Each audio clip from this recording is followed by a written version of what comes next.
I think it takes all three of us, just being on the same page. Just for myself, going through my reads, trusting those reads, and delivering the ball based on what those reads are telling me. I think we had some great one-on-one opportunities on some of those passes from Sunday, but just didn't connect. Some of those were the penalty, the grabs, the pass interference that we talked about. Some were just a little bit miscommunication, a little overthrow, but we're working on that. Hey, Vic, I don't want to pound this Odell thing into the ground, but I'm just curious. Obviously, he's an incredible luxury to have as an offense and as a quarterback. But can there be a tricky balance between wanting to get him the ball and needing to get him the ball? I think it has to come naturally.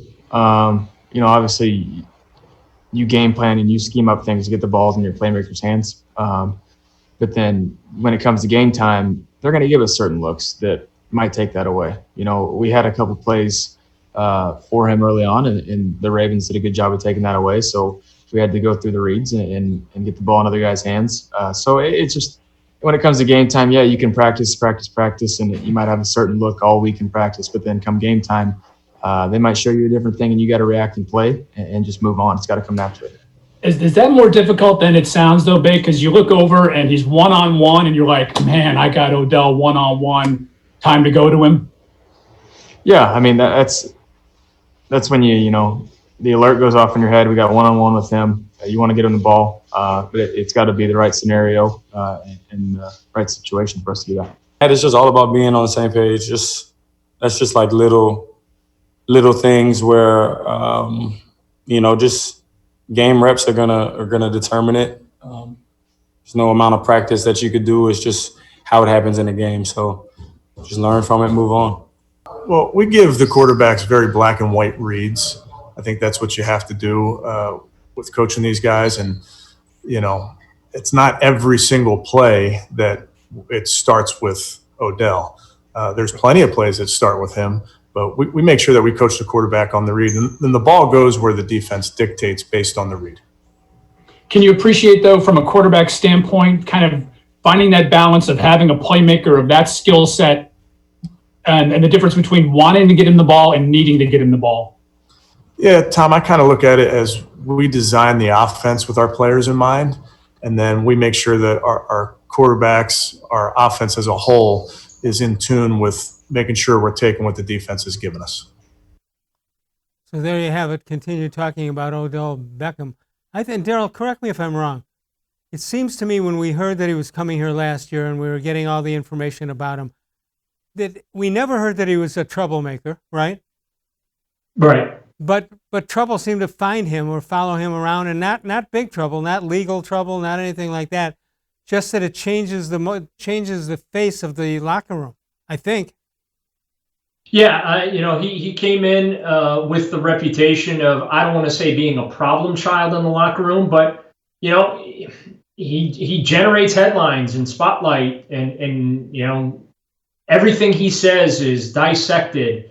And even when we were talking to him today, he was so careful in how he chose his words, and he expressed how he feels like when he expresses himself, it gets misinterpreted and twisted into something that he didn't intend it to be. And so he said, I wish my critics would understand that I just want to produce and win. Like, that's what I'm about, producing and winning. And he talked about how he, stays up till 5 a.m. after a loss, thinking about everything that went wrong in the game. So I don't perceive Odell to be a problem child or a locker room cancer or a distraction.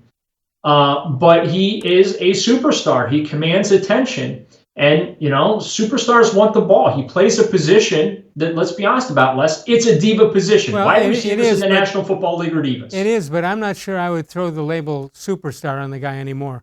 He might have been. He made two great catches in the with the Giants.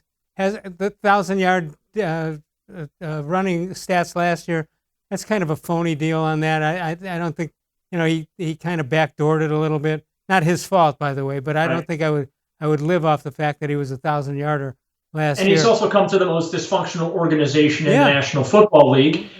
In 17 games, he now has 4 of 3 or fewer catches and less than 30 yards. If my memory serves me correctly, I believe his entire tenure with the New York Giants, he had 2 of those games. He's already had 4 of those in 17 with the Browns, and the Browns are 6-11 with him. And I'm not blaming Odell. This is the Browns. I understand what they were going for at the time when John Dorsey made the trade. I was excited. I remember I thought that the Browns were Super Bowl contenders. I got to take that one back and fall on that sword for being wrong, because I was dead wrong about that. But I understood why they made that trade, to bring in someone of his explosiveness and his caliber. But you look at what Jarvis Landry's been able to do since that trade with Miami a couple of years ago, over 1,000 yards. Pro Bowl seasons both years. And this is just not an Odell Beckham Jr. focused offense. It is a myriad of players.